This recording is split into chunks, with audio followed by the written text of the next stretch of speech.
A source of sound S emitting waves of frequency 100 Hz and an observer O are located at some distance from each other. Okay, this is the observer O and he is standing or located some distance from the other person. Okay, one sound is emitting, that wave frequency is 100 Hz. They are mentioned. The source is moving at a speed of 19.4 meters per second. That means the velocity of the sound is 19.4 meters per second at an angle of 60 degree. And in this, it is moving. Okay. With the source observer line as shown in the figure. This is the figure as shown. The observer is at the rest.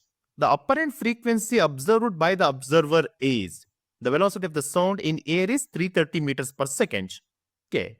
So we need to find here the apparent frequency of the observer.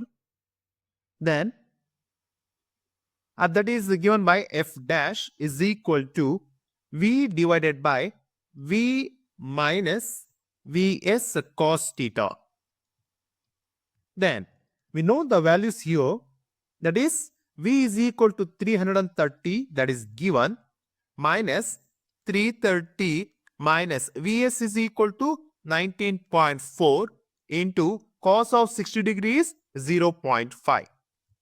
By simplifying, we get the value, that is 103 Hz. So option C is the right answer.